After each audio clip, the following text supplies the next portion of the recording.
Yo, I also seen Finesse2tymes was in Chicago, and they took his car. Yeah, man. Yeah, they took the car, man. That's crazy, dog. And I You know what happened with that, or do you know the story behind that? well, they say it's this one dude that my brother know that used to be around Hustle Cartel, where they still be around each other. He said that he just got out of jail. He said he was locked up in there, and with the dude that his little brothers, the one he in jail with, his little brothers took my brother car. Said they wanted 20,000 for it back. They say my brother gave him 18,000 for the car back. So I'm like, for real? I'm like, that's crazy.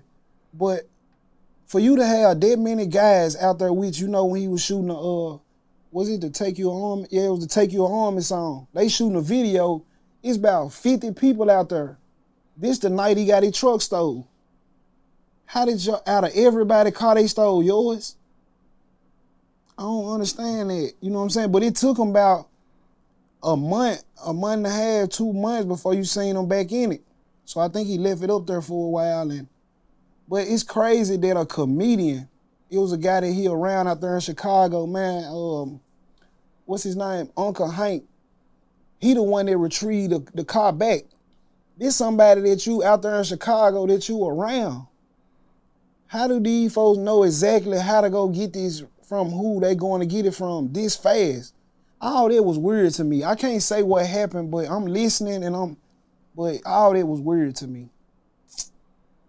Yeah, that was pretty wild, man. Okay, now when you guys were coming up, who were some of the first big artists from Memphis that you guys linked up with? Like Dolph, Gotti?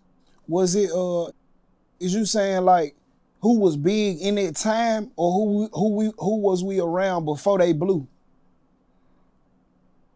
Okay, either or. You know, who So were some of the first artists that you guys were hanging around with or got introduced to?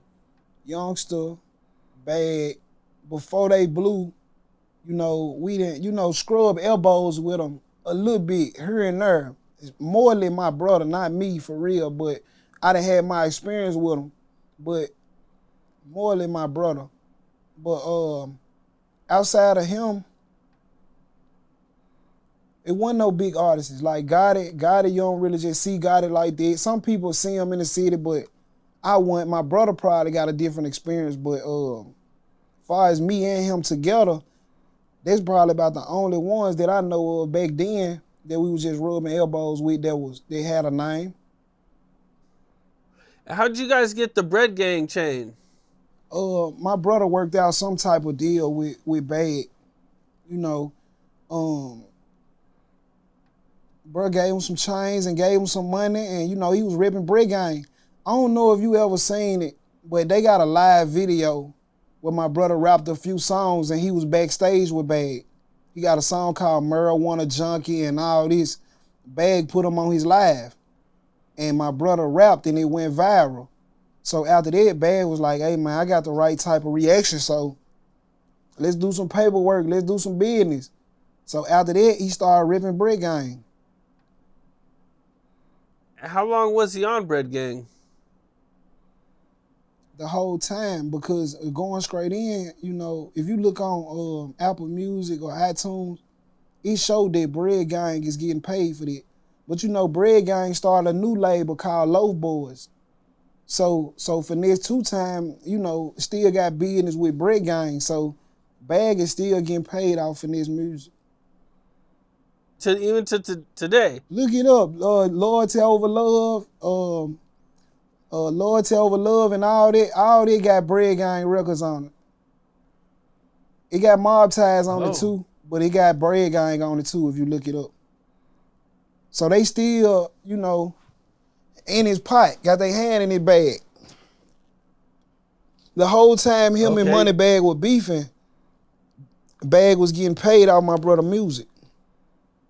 That's crazy, especially that they're still working. That's nuts, man.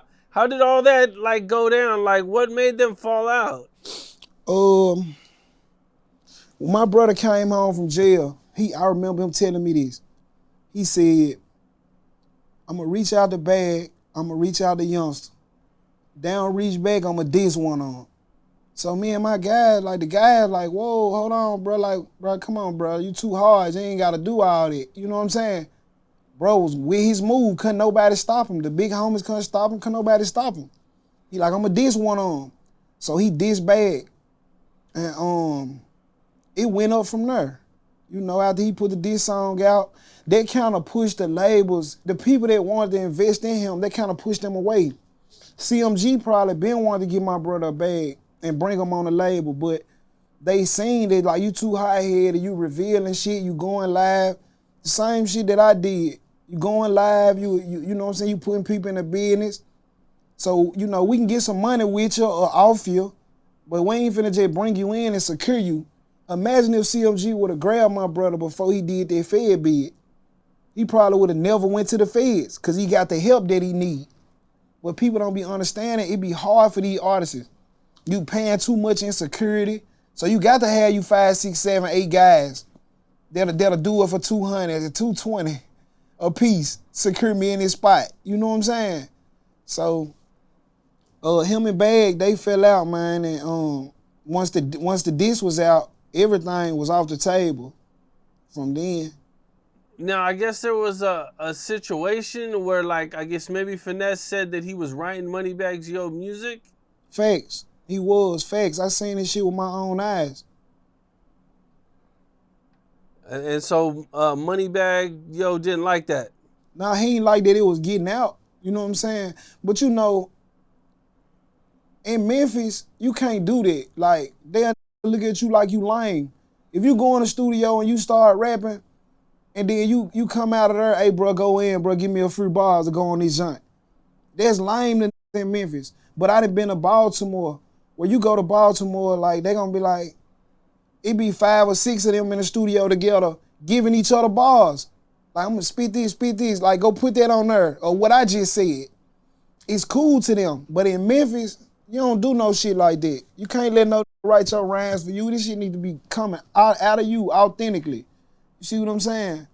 So that shit be crazy. If they didn't fall out, Bagg will probably have a few tapes right now where it'll be straight finesse. Damn.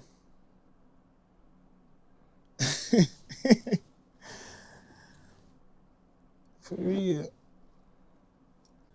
What's up? This is Capone. We got more content like this coming soon. So hit that like button, subscribe, and stay locked in to Capone News.